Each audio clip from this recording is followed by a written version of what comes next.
So, you think you're untouchable? Word life. This is basic thugonomics. This is basic thugonomics. Word life. I'm untouchable, but I'm forcing you to feel me. Word life. This is basic thugonomics. Word life. I'm untouchable, but I'm forcing you to feel me. Good evening, Who Dat Nation, and happy Wednesday on a Thursday to our Bayou Blitz family. Listen, I hope everybody is doing well out there. I know there's a heat wave hitting most of the East Coast. I, for one, am loving it. I know not all of you like it in the 90s, but you're looking at a beach bum. Having said that, my name is Bob Rose. I am one of your co-hosts to your Bayou Blitz podcast. Your other co-host this evening and for all time is Brendan Boylan. Happy Wednesday on a Thursday, Brendan. I like that. For this evening and all time. That was cool. I didn't expect that. That was cool. I'm doing okay. I'm a little, not jet lagged, but sleep deprived. I was back on my world tour, as you like to call it. So I was in Milwaukee yesterday, and Chicago this morning. Last night and this morning. Got back into town, just trying to get everything nice and situated. But other than that, I'm good. It was hot. I did not expect it to be that hot up in Wisconsin. It gets hot out there. It was as hot as it was in Charlotte up there. So it was in the I was up there. So I know a lot of the country's getting that heat wave on top of it just being summer. Summer's not even knocking on the doorstep anymore. Like, it's here. It's barged in the door. It's made itself comfortable in your living rooms. It's nice and warm. And speaking of nice and warm, we have some exciting news to share about going and being nice and warm and cozy and friendly with your favorite podcast hosts, some of your favorite Saints alumni. Bob, we have official date for the cruise. Go ahead and give people the deets. Yeah, we do. I know we've been teasing it for weeks. The website Get Checked or Check Out has been teasing it for weeks, but it is now official. The 2026 Original Go Black and Gold Celebrity Charity Fan Cruise is officially going to be March 26th through March 30th. This year, they will be departing from Jacksonville, Florida, and docking in the Bahamas, Celebration Key and Nassau. And then for those of you that are coming back, I am undecided, but for those of you that are coming back, we'll, of course, be coming back to Jacksonville and redocking in Florida back on March 30th. Book your tickets now. This is through Carnival Cruise Lines. If you paid attention to the Bayou Blitz, then myself, my family went last year. We've already got our cabin set aside for this year. Saints greats, Delvin Breaux, Tyrone Hughes, Michael Lewis, Courtney Roby, Pierre Thomas, they all went last year. Lance Moore was supposed to go, unfortunately had to cancel at the last minute. That was the first cruise for Pierre, but Courtney, Mike, Tyrone, Delvin, they're all cruise regulars. This is a fan based trip where your Saints players and their families are all intermixed with you and your families the whole time. I can't speak in glowingly enough terms how much fun we had. If I only go on one cruise every single year, it's going to be this one. That's a promise. You guys made it felt like family from the moment we stepped onto the boat. Excited for the Bahamas. Last couple years, it was in Cozumel, including last year. Don't get me wrong, we had a blast, but the general feel that I got from the Go Black and Gold Charity Fan Cruise regulars was that they kind of wanted someplace different. Well, now you get it. You get the Bahamas, on Thursday, March 26th through Monday, March 30th, and you can book now through Summer Cochran at Seven Seas Travel. Summer's number is 985 985-643-6958. Again, that's 985-643-6958. If you missed it, well, go back and rewatch our show and jot it down, or just shoot me a message. I'll give you her number when you do get a hold of Summer, and that's a text line too. So you don't necessarily have to call. You can text. When you get a hold of Summer, make sure that you let her know that you are a subscriber of the Bayou Blitz podcast. She is looking forward to hearing from you. I worked very closely with her last year. It was our first cruise, so I didn't know what the hell I was doing. She walked me through every step that I needed to know along the way, made everything easy, simple, and thus enhanced the fun. And as you all know, the original Go Black and Gold celebrity charity fan cruise, is sponsored by Get Checked or Check Out. Get Checked or Check Out is something that Brendan and I proudly promote week in and week out, and will continue to do so. So please go visit Get Checked or Check Out their website. It's founded by Shireen DeWalt, and I have her contact information too. If you have any questions about how to get more involved with Get Checked or Check Out, they're always looking for donations. There's the website at the bottom of the screen. Get Checked or Check Out provides resources, not only for patients who receive bad news, but their families that really don't know where to turn next. They support research, funding, further treatment plans, counseling, and they also Get Checked or Check Out also wants to focus on a specific health-related issue every single month. June, now we're winding up June. I think this might be the last week of June, Brendan. I'm not positive on that. But June has been Cataract Awareness Month.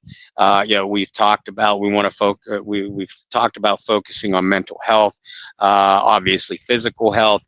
Going to get your checkups on a regular basis. A lot of people kind of forget about your eyesight, and cataracts is not an old person's disease, not exclusively. So don't make that misconception. It can be enhanced or advanced by hereditary issues, consumption of alcohol, exposure to the sunlight, diet, any of those things. So regardless of your age, make sure that you make that eye appointment today, and keep up on your eyesight, as well as every other aspect of your physical, emotional, and mental health. Get checked out. They need our help too. So again, check out that website at the bottom of the screen. Donate. Donate. Help us help them, because they're there to help us. And remember, without Get Checked or Check Out, there would be no original Go Black and Gold celebrity charity fan cruise.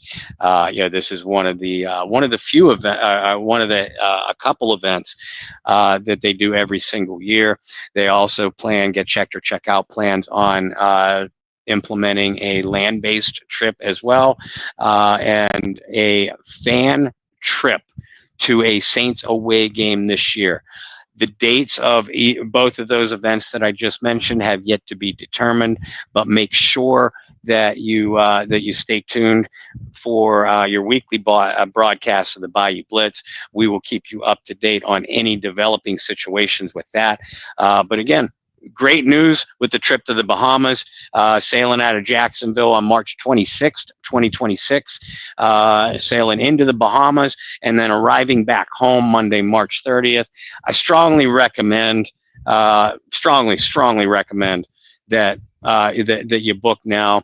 And again, if you have any questions, contact Summer Cochran at Seven Seas Travel, Shireen DeWalt at Get Checked or Check Out, or yours truly if you have any questions. I'll be glad to help you out the best way I can. I'm excited. Gonna do everything in our power to be on the boat. It helps that it's a little closer than having to go out to New Orleans for us. And I like Florida. I got married in Florida, so you did. It is nice to go down and hang out, even if it's just to hang out in a port to get on. Yeah. So Well, I like them both, and you just jogged my memory on one more thing. There are group packages available that leaves from New Orleans to Jacksonville directly for shipboarding. So if you live in the New Orleans area, you don't. I'm flying into Jacksonville. My family and I are, at least I believe so. But if you live in the New Orleans area, you don't necessarily have to fly from New Orleans to Jacksonville. You can contact Shireen DeWalt for more information on those group packages of Saints fans that will be traveling together from New Orleans to Jacksonville directly for shipboarding as well. There you have it. There you have it. Exciting news. Excited to finally share some of that with you guys. Looking forward to some other things going on. I know Bob had kind of gave you guys a little bit of a rundown. No dates official. Looking forward to that potentially seeing a lot of you guys here in Charlotte this year in my own backyard. So it'll be fun. I think it's also important to remember, like Bob said, there are so many other events that go on throughout the year with Get Checked or Check Out. That's not just the cruise. So make sure that you continue to stay locked in with us. We'll share those dates and events as they come down the pipeline. Bob, a week ago, we spoke about the New Orleans Saints defensively and if they truly improved. Did they get better? Today we're going to talk about the offense, which there was a joke that you made at some point throughout the show. If we're saying they didn't get better anywhere defensively, what are we going to say about the offense? Up for debate. I think there's a lot of spaces we could look at. I know that we did a little bit of just like an overall. We did an episode where overall we kind of said, well, did they, not get better, but did they meet expectations or not? We kind of did that about a month ago. And this is a little bit of a deeper dive. And well, did they actually get better? Because meeting expectations or failing to meet expectations is one thing. Improvement is another. Mm-hmm. So, Bob, I will pass you the baton. I guess now you're going to start with the baton. If we're making the track reference, you're going to start with it, and you're going. I'm the leadoff man. You're the leadoff man. You're going to pick where we want to start this thing off, and we'll go from there. We might as well get the big one checked off right away. I know. Listen, everybody wants to talk. Conversation too, Bob. It's going to be the longest part of the show. You know what? I don't think it could. It should necessarily be, but you're probably right. So yeah, all right. Let's save that for last.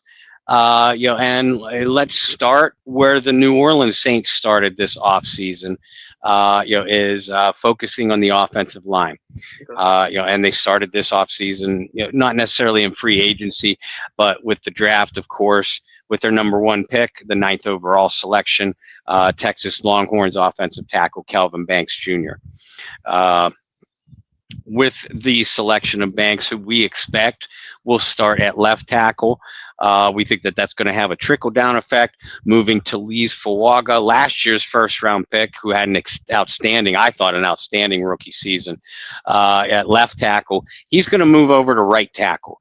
But that's not necessarily new to him. That's where he played and was an All-American at Oregon State, was at right tackle. But with Fuaga moving to right tackle, that kicks Trevor Penning inside for his third position change in as many years. The 2022 first-round draft choice, I think we can all agree, was a failed washout at left tackle. Better. I'd call him serviceable at right tackle. Well, now he's going to get his opportunity inside. Most likely at left tackle, alongside Eric McCoy, who returns at center, and then Cesar Ruiz at right guard. Along with that, the Saints did sign veteran starting guard Dylan Raduns. I like that addition.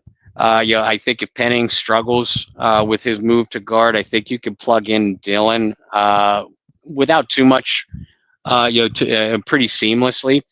But I question the depth. I still question the depth. You have Landon Young returning.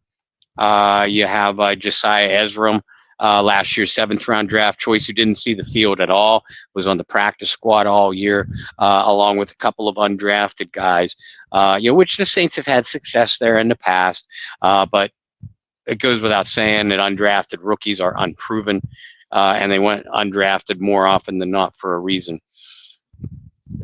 Brendan, the Saints season literally unraveled in an instant when offensive line injuries began to hit. And it started with Eric McCoy in week 3. In fact, after McCoy got injured on the third or fourth play of week 3 against Philadelphia, the Saints did not have their starting 5 offensive line intact again for the rest of the year. And their lack of quality depth was exposed badly. McCoy missed over half of the season. Fuaga and Penning played every single game. But Ruiz missed some time. Lucas Patrick, who has since departed, missed a good chunk of the season. And the Saints were unable to fill their absences at all. So I look at the starting 5, the projected starting 5, and you see 4 first-round draft picks and a second-round pick, and that second-round pick is McCoy, who is arguably one of the top 3 centers in the NFL.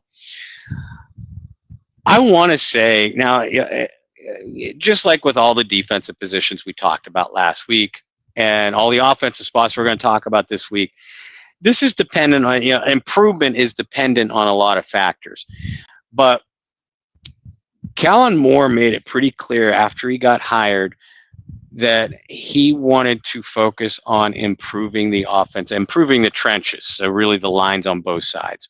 And for all of us that were doing our mock drafts and our draft projections, there's not one too many that had an offensive lineman going in the first round yet again.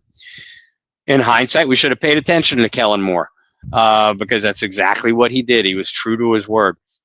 So I like the Banks selection a lot. I like the player a lot. It pisses me off a little bit that the Saints had to go offensive line again for the second straight year, third time in 5 years, 5 time in 7 years. But I mean, you have to, right? But when you look at it, I think Penning should be a better fit at guard than he was at either tackle spot. His lack of footwork, his cement feet are not going to be exposed as badly. And Fuaga, I think Fuaga has the makings of a perennial All-Pro. As long as health maintains itself, this could be a really good starting 5. And I'm going to say that the Saints improved on the offensive line this offseason. I think it's hard to say that they didn't because, well, one, when you spend a first-round pick on a position, you're immediately signaling, "Hey, we're trying to get better here." You better have improved that position. Yeah, exactly. I like the movement because, like you said, I think Penning was serviceable at tackle, but the biggest thing for him, and we talked about this a lot, even when he got selected in the first round a few years ago, was footwork was going to be the thing that was going to define whether he could play tackle in the NFL. And put it nicely, his footwork is better suited to play guard, which then brought up the conversation, well, how can a guy that big at 6'7", play guard and give your quarterback, the ability to see over him in this and that? Well, you draft a quarterback that's 6'4", 6'5". That helps. But I like that movement. It allows Penning to be a little bit more of the mauler that showed up on tape a lot when he was coming out of college, the things that we all really liked about him. Fuaga, like you said, had a terrific rookie campaign. You move him over to the right side. Banks on the left, who we talked about his college resume and how much it speaks volumes.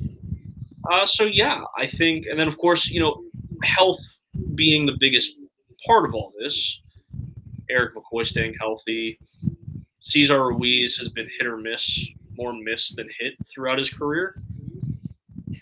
But I still think he's a solid piece of an offensive line. I think the way that Cesar Ruiz is viewed, I won't say like a direct comparison, but similar to Andrus Pete, where like maybe in 5 years we look back and maybe we gave him a little bit more hate than he deserved. Given Pete was a Pro Bowler multiple times, he hasn't done that yet. But I could see that being like a very similar thing where we look back and we're like, yeah, you know what, maybe it wasn't as bad as it was. Maybe we just held him to a higher standard considering where he was selected and when he was selected and how they could have used that pick maybe for something else at that point, yada, yada, yada. Ultimately, I think they improved.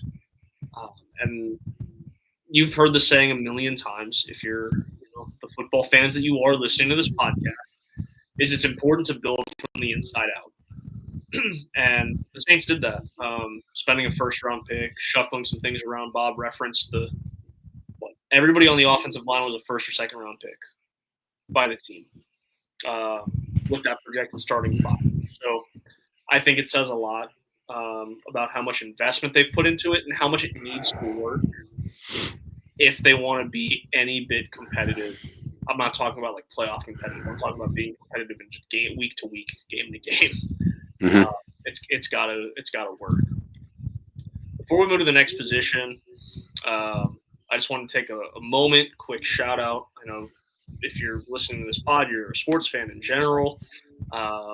Just a quick shout out to the guys who've been drafted tonight and last night in the NBA. I know that the Pelicans made some serious moves, some questionable moves. Those Pels turned out sacrificing a pick next year to move up 10 spots in this pick. This year's draft to pick Derek Queen out of Maryland. But just a quick congratulations to see those guys' dreams come true. And Sion James, the former Tulane product, who spent his final year of eligibility at Duke, getting selected tonight as well. Nice. So, congratulations to those guys. We will go from offensive line to tight end, a position that I don't think we have talked enough about this offseason. I think a position that gets neglected when being talked about with this team. Certainly by the Saints. By the Saints, yeah. So let's go there. Let's real quick. Ray asks, my question on offense would be, besides the offensive line, what do we have at quarterback? We're getting a quarterback at the very end of the show. We will get there, I promise. All right. Oh, man. Tight end. I think this is going to be a little bit of a quicker one than anything else. You don't improve if you don't change anything. It is the meme of the guy with a stick poking the fleur-de-lis saying, please do something. And that's where we are at the tight end position. Bob and I have screamed this from the rooftops for years, and it's not because we don't like Juwan Johnson or Foster Moreau, who I thought had a very good year last year, considering Foster Moreau was playing he was playing tight end, so not the position, but he was playing a role that I don't think Foster Moreau expected to have to play for the Saints when he signed that contract. You and I, when that deal was done, I think we both kind of agreed. We're like, well, like he's going to be more of that Josh Hill guy who you really like watching play. A guy who is going to maybe get like a sneaky 5 touchdowns. Mm-hmm. And a guy who does a lot of the dirty work that doesn't show up in the box score. Yeah, every team needs a Josh Hill.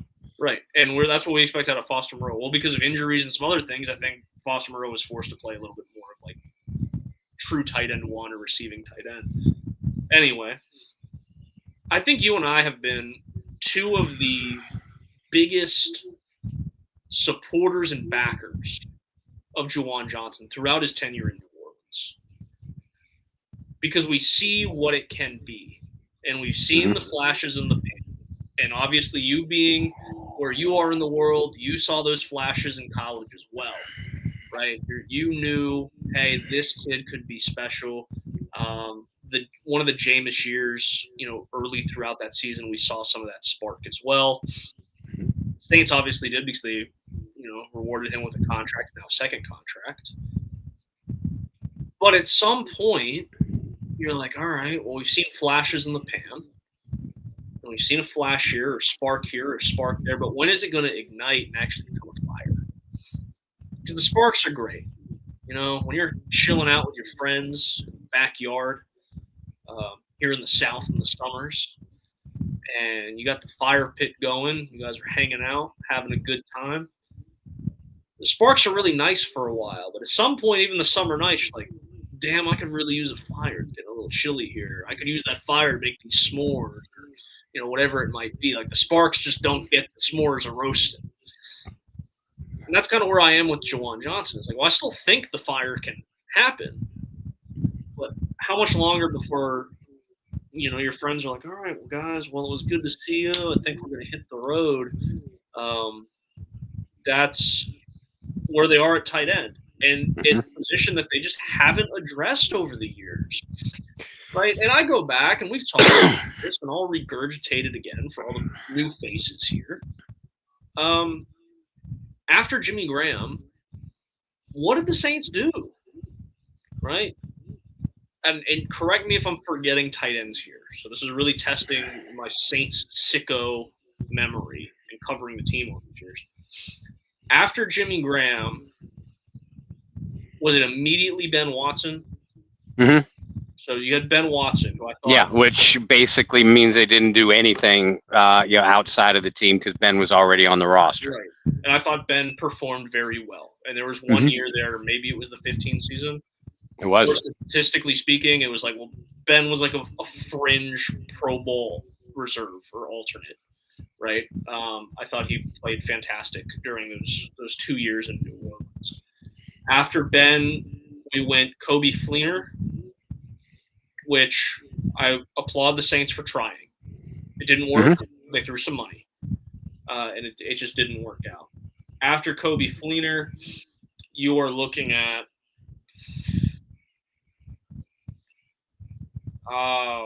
who? Jared Cook right after that? Okay, so there was a place.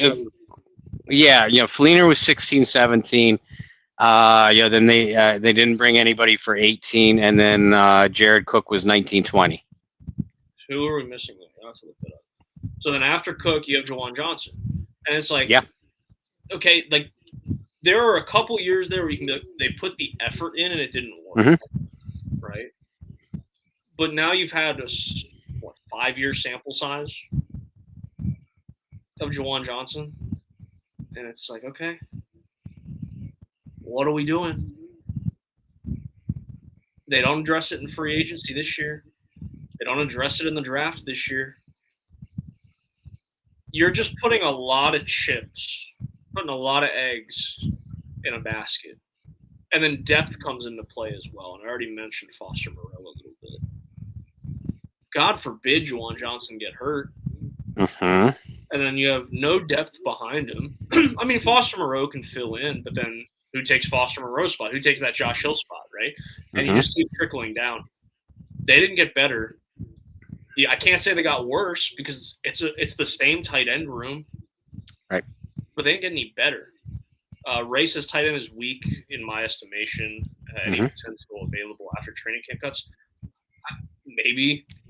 But this is also a team. They have not shown any want to move off of the guys in the room. It is that scary Sean Payton quote. We like the guys we have in the room. And that's kind of where they sit and stand. It's a big concern for me. Yeah.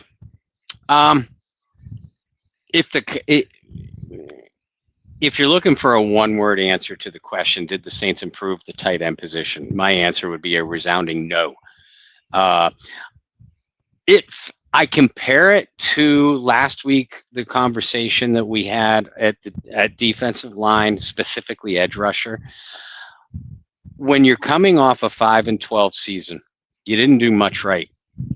And when you make no significant additions whatsoever to a position, and you're 5-12, then in my view, you didn't see, you got worse by staying the same.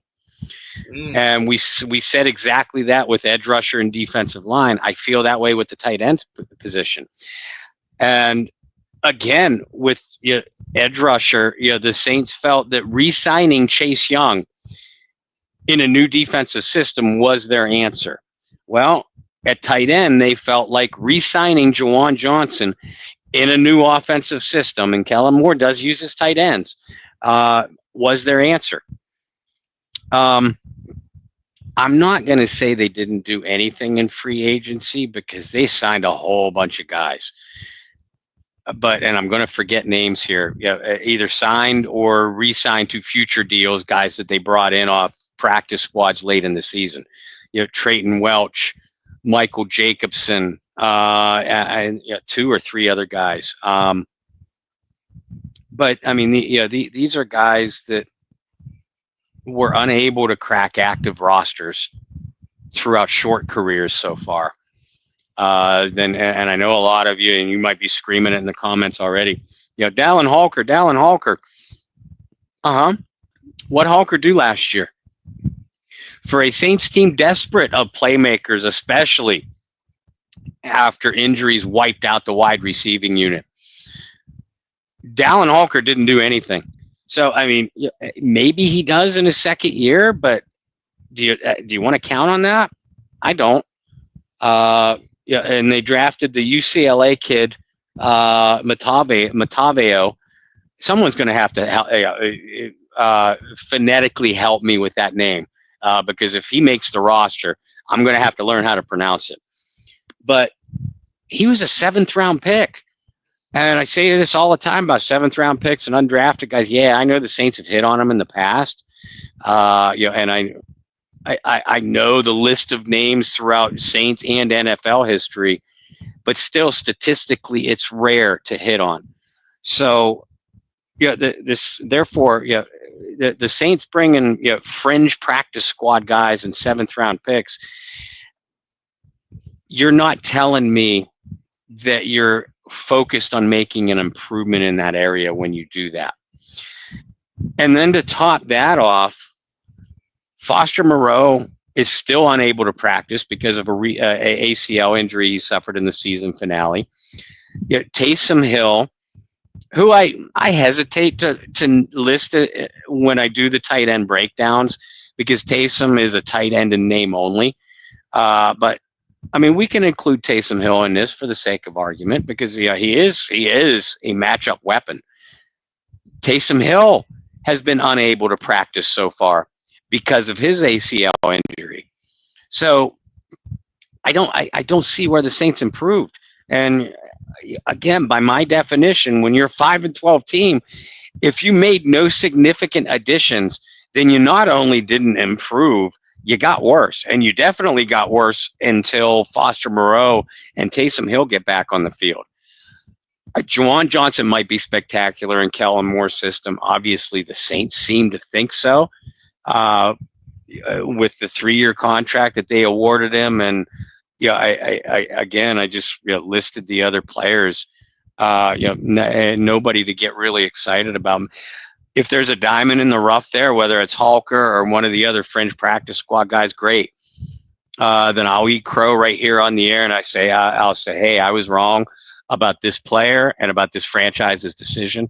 But right now, when you look at the position, it's hard to believe that the Saints got better, and I certainly don't believe that they did.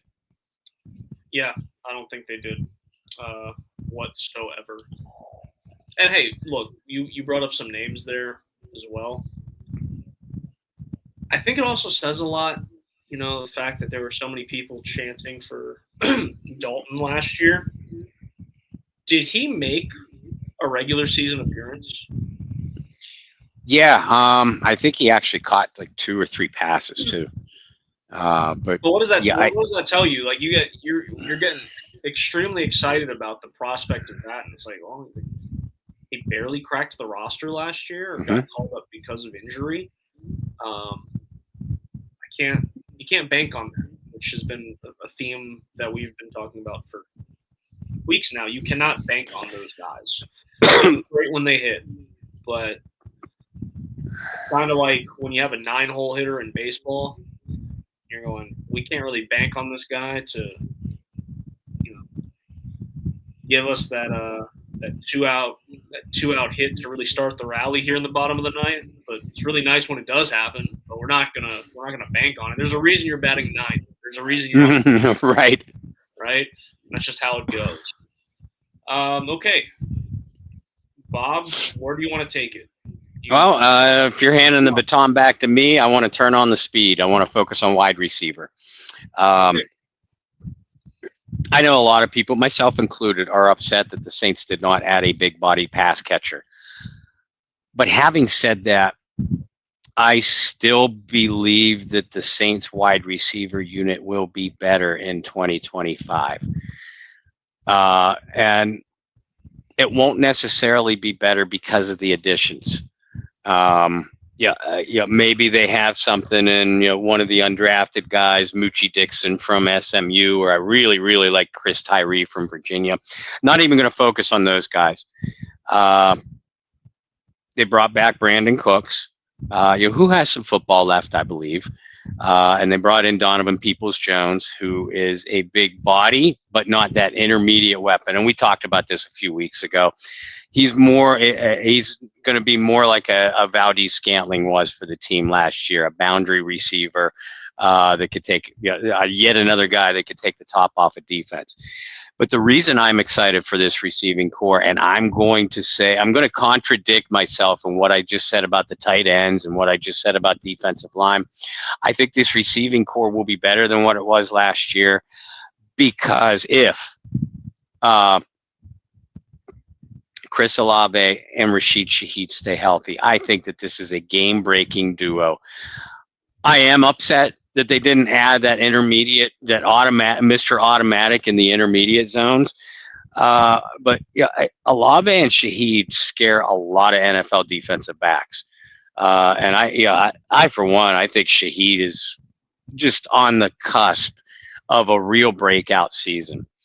And then I like to throw Bub Means into the mix, and I've been singing Bub's praises really since the end of the season. I think Bub is going to be a very important target in this offense. I think he is going to take a lot of snaps away from Brandon Cooks as the wide receiver 3, and maybe even the wide receiver 2, to allow Kellen Moore and Doug Nussmeier to move Shaheed around in different spots in that lineup. It's the unit itself is still missing that big bodied guy. You don't have a Michael Thomas or a Marcus Colston on the roster. But I think Shaheed, Olave, and Bub Means are going to make a lot of plays. And and Brandon Cooks is going to make his fair share. To step into your area of expertise, I wouldn't be rushing to the waiver wire or a late round fantasy draft choice for Brandon Cooks. I probably even hesitate to do so on Bub Means, but I might take a flyer in the mid rounds on a Rashid Shaheed. Chris Olave in the early rounds, a little bit risky to me. But I think that this Saints receiving core is going to make some plays, and I'm really excited to see the development of Means. And as long as Shaheed and Olave stay healthy, and I know that's a big ask, especially for Olave, this is going to be a vastly improved unit than what we saw the second half of last year after both of those guys were lost for the year. I think one thing a lot of people forget already of a very forgettable season is that the receiving room was extremely banged up. And in this case, they have to get better because it can't get much worse. True. Because they were trotting out guys from who knows where towards the end of the season. That's the unfortunate reality of it, right? Olave, Shaheed, Means all go down within like a 2 or 3 week stretch. So no, I think they got better. Obviously, Bub Means had a really good stretch of like voluntary workouts and whatnot. I think that does say a lot. I think a lot of people are excited, maybe not expecting him to have like a breakout campaign, but being a guy who all of a sudden you may feel a little bit better about the depth, or all of a sudden you're kind of looking and going, hey, like where was this kid last year? And then you realize he was hurt for a lot of the year. And he was starting to turn the corner before he got hurt. So if he can pick up from there, that would be fantastic. I'm really interested to see what happens with Donovan Peoples-Jones. He's definitely early on one of my guys to watch in training camp. I'll be honest, taking the nostalgia factor away from it, I didn't love the Brandon Cooks deal because to me, it didn't make a lot of sense. Right. From a veteran leadership standpoint and a guy who has played for some really good football teams, right? And really good quarterbacks over the years. Drew, Tom Brady. He spent a year out with the Rams. I can't remember if that was a Goff or a Stafford year. It was Goff. So, I mean, he's played with quality quarterbacks. He was out in Dallas with Dak Prescott. Houston, did he have Deshaun Watson for a year? I think he did. I think he did. So taking all of the Deshaun off the field stuff and just talking about Deshaun on the field talent at that time, I mean, those are four guys that two of them are future Hall of Famers and two of them are multi-time Pro Bowl selections. I think that says a lot. So from that aspect, I get it. But it's like, well, he does the same thing. He's a slower Rashid Shaheed at this point in his career. And obviously Chris Olave, because of the youthful aspects, better. But it was just one of those kind of, and we've had this conversation too, is what does he do for this roster that other players don't already do? And that is the grand question of them all. That is more of a rhetorical question than anything. Well, right. And because the easy answer is nothing. But look at what this team had after Olave and Shaheed both got hurt last year. Knock on wood, if that happens again this year, I would feel a hell of a lot more comfortable with Brandon Cooks stepping in, than anybody that stepped up last year. So maybe they added him more for insurance purposes, because I expect Bub Means to play a bigger role than what Brandon Cooks does. I expect Donovan Peoples-Jones, if he has anything left in the tank. He's a different kind of player than Cooks. I see him making more of an impact than Cooks. But Chris Olave gets another concussion. Shaheed injures a knee or something like that. All of a sudden, Brandon Cooks is a very important member of this offense. That is true. And we can't just turn the injury sliders off like we can in Madden, right? It's an unfortunate reality of the game of football. But they got better overall. And like I said, I'll be interested. I'm really watching Peoples-Jones, kind of see where he's at. And I'm excited to see what kind of leap that Means has. I'm excited for Rashid Shaheed as well. Just another year under his belt. Because I do think he's a very underrated route runner. He's really good with we talked about this, quick feet versus fast feet. Fast feet versus like 40 time, like how all those things are important, and he's got a blazing 40 time and he has fast feet. That's a recipe for success, and a guy who can learn to be an effective route runner, and I think we've seen signs of that. So that'll be a fun one. All right, so running back and then quarterback, and we're out. Running back. I don't know how I feel about running back, and here's why. I want to say they got better with an asterisk. And this is why. For the most part, it's the same as it was a year ago minus Jamal Williams, right? Like towards the very end of the year, Kamara, Clyde Edwards-Helaire, Kendre Miller was hurt, but Kendre Miller. And then you have, Neal, a 6th-round pick, and then your undrafted kid out of Delaware. And so going back to the conversations we were having earlier on relying on guys, right, those nine hole hitters. Yeah, I like what Neal threw on tape. Love it. Right? No guarantee he makes the roster. Right. Right? Clyde Edwards-Helaire. with everything that he had gone through and stepping away from the game and trying to take care of his mental health and finding a way to get back on an NFL field to play for, the Saints after being a guy who was an LSU Tiger, all this awesome story. I don't know what Clyde Edwards-Helaire has left in the tank. We didn't get it. We didn't get a great sample size at the end of the year. We know what Alvin Kamara is and what Alvin Kamara can be, but as much as it pains me to say this, he is hitting that age where one day you can wake up and you're like, what happened to Alvin Kamara? Yeah. Because they added depth,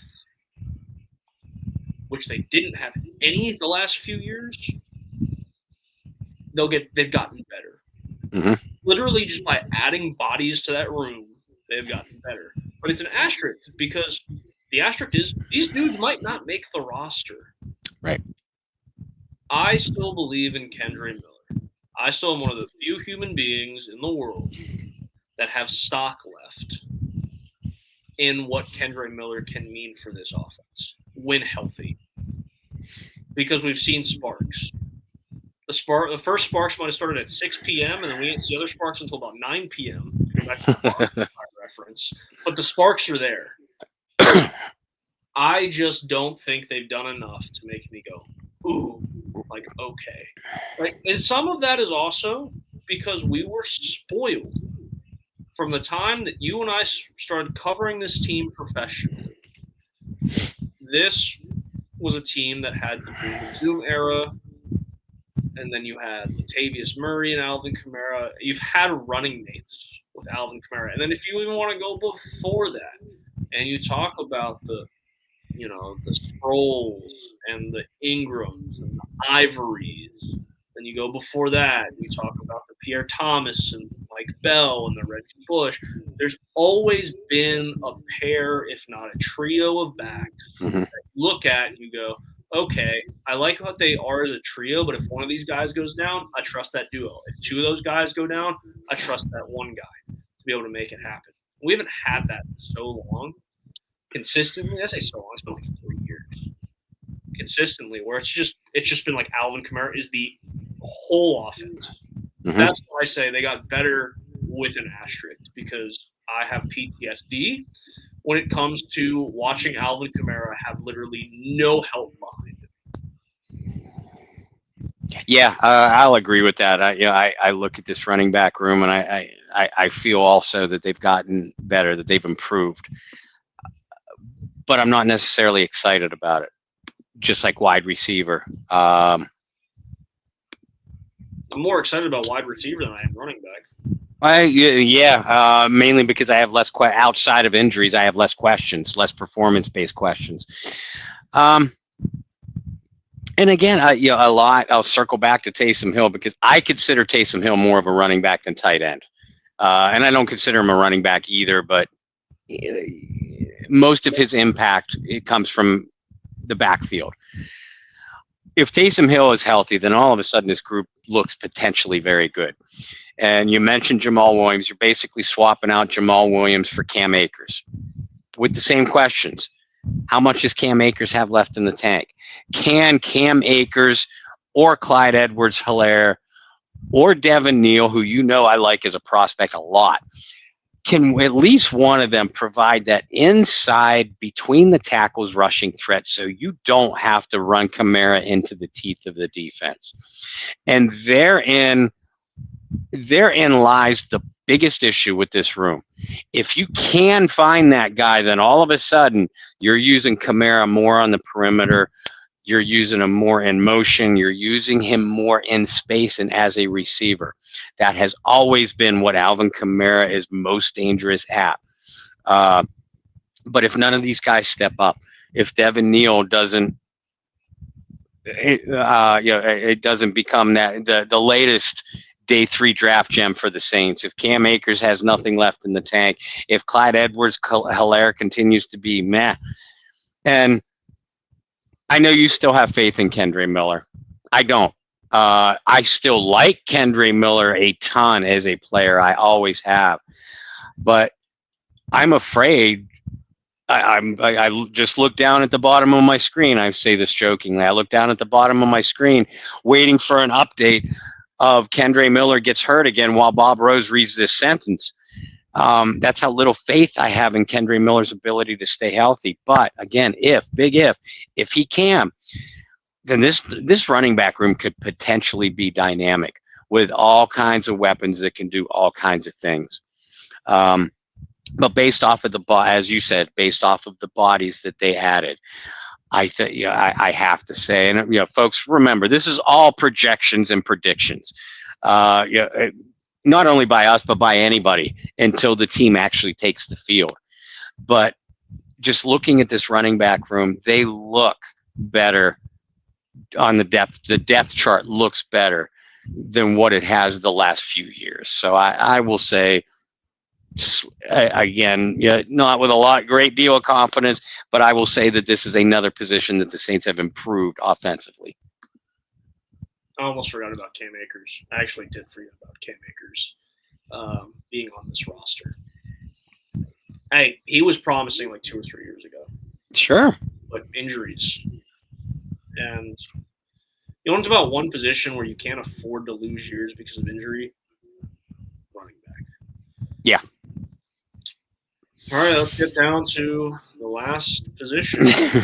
We both just had that same disgusted sigh at the same time. Gee, folks, do you think we've talked about it so much, and it's not any one of their fault. There is not a single guy on the roster right now that I blame for this problem. No. It is a guy who is retired that I blame for this problem. I won't even say his name. But that's who I blame for the quarterback talking fatigue that you and I have had. Because this isn't just this offseason. This is like, the last year and a half? Really, the last year and a half we've been covering the team has been just quarterback. That's what happens when you lose a legend, when you get spoiled because you have a legend and that legend leaves.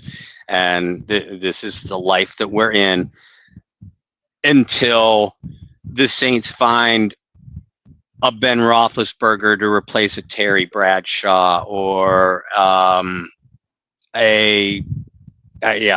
don't even know.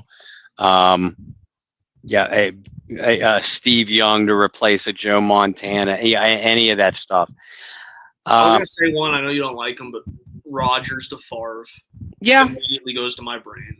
Yeah. But yeah, I'm going to say that the Saints improved at the quarterback position. Woo! See, and again, I'm gonna go okay. Well, I'll let you finish, but woo, okay. Well, because again, I realize that this is all prediction and projection, but I go back to Kellen Moore specifically wanted Tyler Shuck for his offense. Kellen Moore got Tyler Shuck for his offense. Now they got to sign the damn kid so that way he could legally begin to practice. And learn this playbook and take reps and all that. I expect Spencer Rattler to be better. I'm not as high on Spencer as you are. I still don't think the young man can read a defense, to save his life, to be a consistent high-level NFL quarterback. But I like the competition that's going to happen between Shuck and Rattler. I think it should make each guy better, and I think ultimately Shuck is going to be the starter, even if it's not on opening day. And I don't say that the Saints quarterback position got better because I'm a Derek Carr hater, but they got the drama out of the locker room. They got the drama away from the team. They have, at least in theory, their quarterback of the future handpicked by the head coach. Yeah, he might not be a high first-round draft choice, but he's a talented kid. I like Tyler Shuck's film, and only time will tell whether he is a great, good, or even average NFL quarterback. I don't know that. None of you know that. None of you that hated the pick because he wasn't Shador Sanders or he wasn't Jackson Dart. You don't know how good or bad Tyler Shuck is going to be either. But I say, again, I look at the depth chart and I realize you lose a lot of experience in Derek Carr. But what kind of experience has that been the last 2 year and a half of his play? And the answer was it wasn't good enough to get this team over the top. Is Shuck or Rattler? I don't know. And maybe I'm just excited about the unknown that makes me believe that the position is going to be better. But just the fact that you got the drama out of the locker room, and at least you finally potentially have an answer to where's your quarterback of the future. Because even when Derek Carr was signed, we all said, okay, 2, 3, 5 years if we're really lucky. If Carr is a really good player, but he's not the quarterback of the future.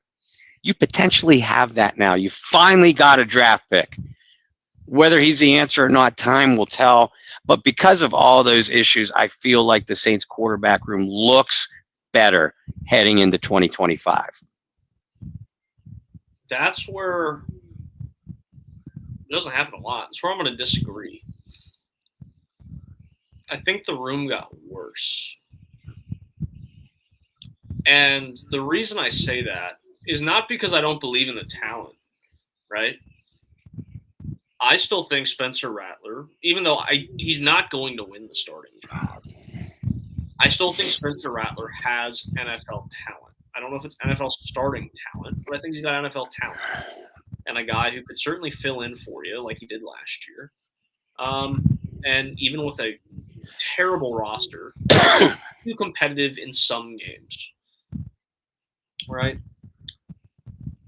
The reason I think they got worse, they still don't have a veteran in the room, which really bothers me. Fair. At this point. I also think it would be absurd in a way to go and say, yes, Derek Carr had become a cancer. Man, I didn't want to say his name. Dang it, I did it. Derek Carr became a cancer in the locker room. I think Derek Carr became a huge distraction. Derek Carr became a problem, a point of drama. The ringleader in what became a circus over the last year and a half. Right? With all that said, it's still a guy who's a multi-time Pro Bowler, a guy who was a name in the hat type of a guy. Mm-hmm. So where now you have 3 unproven quarterbacks on your roster. And that's it. Yes, there's an excitement about that. There's an excitement about the unknown. This is a gift wrapped up and placed under the tree for Christmas. Mm-hmm. Right?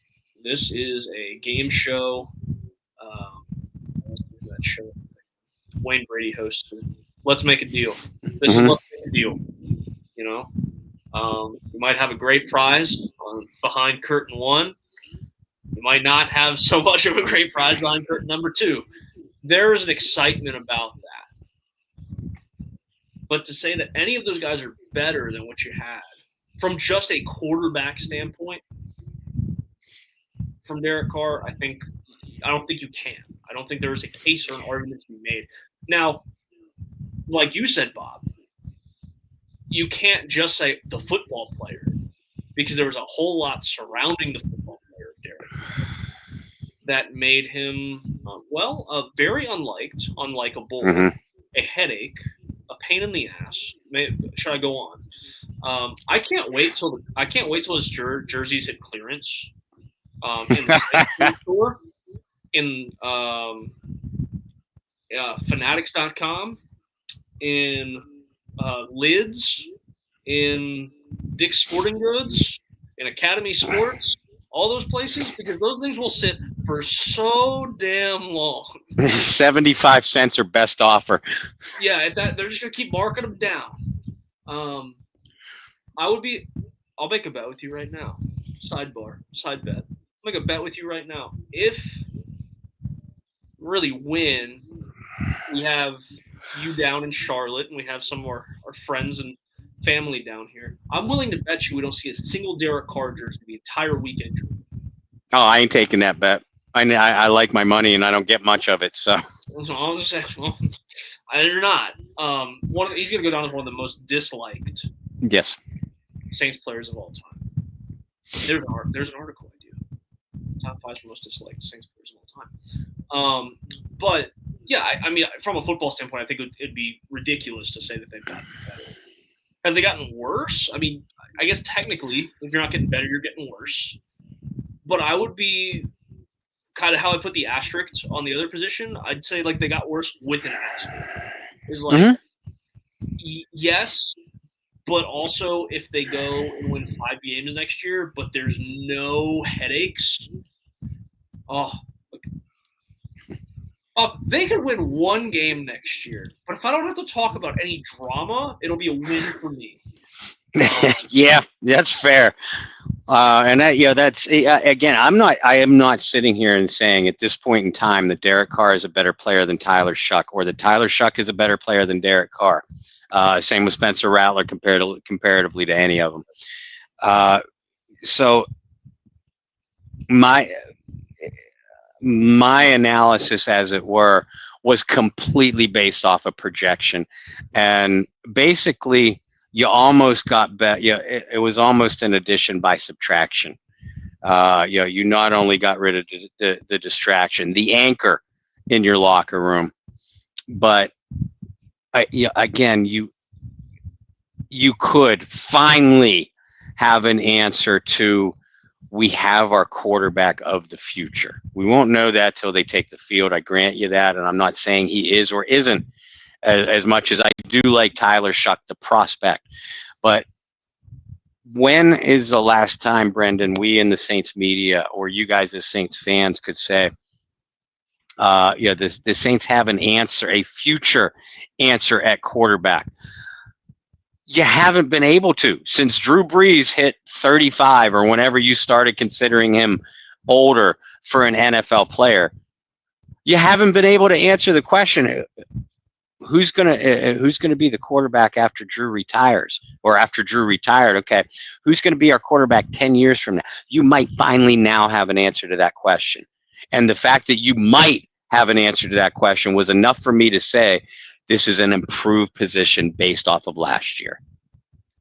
And I'll give Tyler Shuck the credit that he deserves in this sense. He's been a hell of a lot more likable. Sure. Or ever was. The Instagram post after the draft, taking his family out in New Orleans his first week, his interview with Equifax St. Brown, as you like to call it. Thank you. Equifax credit report St. Brown, where he says, I thought essentially something like, I think the food in New Orleans is overrated. Tyler Shuck's responsible. Maybe that's the reason you're not on the team. I was rolling, man. That's perfect. Like, way to make yourself a likable character.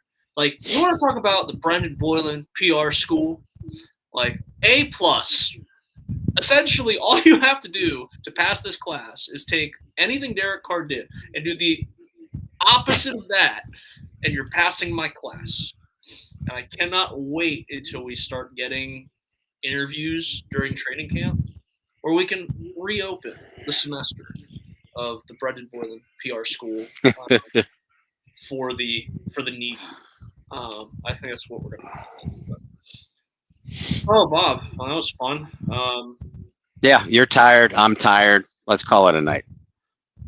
Sounds good to me. Bob, where can people follow you, your work, and maybe an article about the most hated Saints players of all time? Folks, remember, go to the Get Checked or Check Out website. June is Cataract Awareness Month. Contact Shireen DeWalt if you have any questions about Get Checked or Check Out. Please donate. And contact Summer Cochran at Seven Seas Travel. This year's 2026 Go Black and Gold Celebrity Charity Fan Cruise. We have the dates. sailing out of Jacksonville, Florida on March 26th, going to the Bahamas and then arriving back in Jacksonville, Florida. For those of you who choose to come back, make sure you get a hold of Summer Cochran, book your room today. Tell them you are a subscriber of the Bayou Blitz, and thank you for that. Speaking of the Bayou Blitz, if you're not already a member of that Facebook group and Facebook page and Twitter page and YouTube account, do so today. Brendan Boylan will give you all the details for all of those in a moment. But you are part of our Bayou Blitz family. Help make it grow.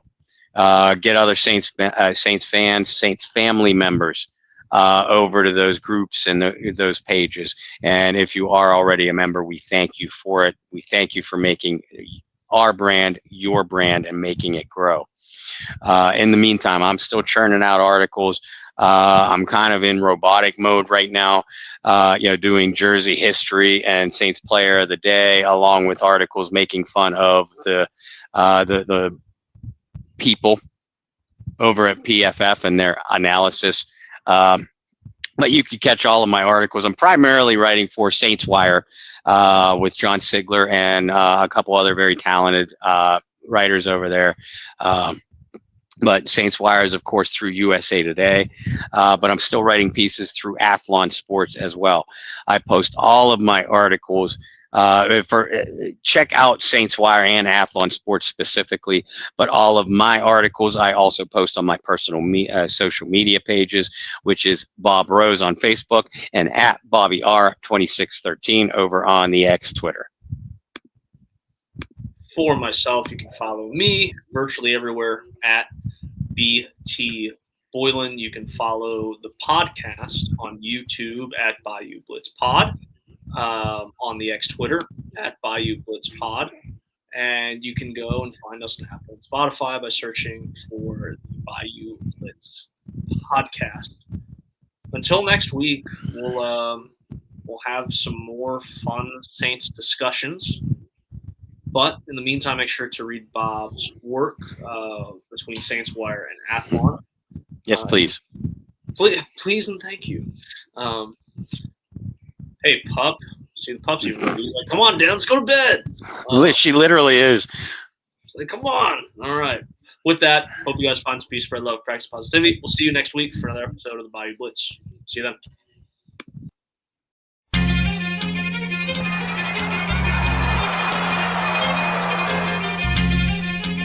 So, you think you're untouchable? Word life. This is basic thugonomics. This is basic thugonomics. Word life. I'm untouchable, but I'm forcing you to feel me. Word life. This is basic thugonomics. Word life. I'm untouchable, but I'm forcing you to feel me.